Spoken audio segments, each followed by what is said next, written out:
சென்னை போரூர் சுங்கசாவடி பகுதியில் மதுபோதையில் தகராறில் ஈடுபட்ட தமிழர்களை வட மாநிலத்தவர்கள் துரத்தி தாக்கும் பரபரப்பு காட்சிகள் வெளியாகியுள்ளது. அதனை பார்க்கலாம்.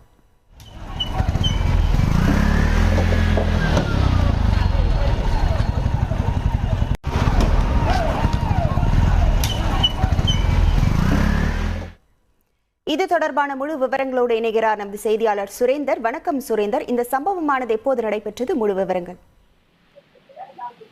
சென்னை போரூர் அருகே தமிழர்களை வட மாநிலத்தவர்கள் துரத்தி தாக்கக்கூடிய அதிர்ச்சிகர காட்சி வெளியாகி காண்போரை அதிர்ச்சி செய்திருக்கிறது.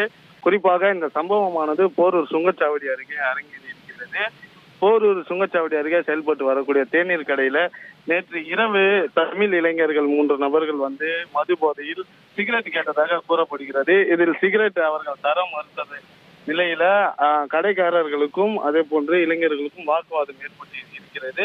இந்த நிலையில கடையில் பணிபுரியக்கூடிய 13க்கும் மேற்பட்ட வடமாநிலத்தவர்கள் சிகரெட்டை தர மறுத்ததால் வாக்குவாதத்தில் ஈடுபட்ட நிலையில திடீரென சரமாரியாக தமிழ் இளைஞர்களை அங்கிருந்த கட்டை மற்றும் பிளாஸ்டிக் டப்புகளை கொண்டு சரமாரியாக தாக்கி இருக்கின்றனர். இதில் தமிழ் இளைஞர்கள் ரத்த காயம் ஏற்பட்டு அங்கிருந்து ஆபத்தான நிலையில் தப்பி சென்றதாக கூறப்படுகிறது.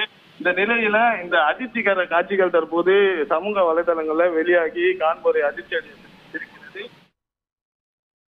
உங்கள் விவரங்களுக்கு நன்றி சுரேந்தர்.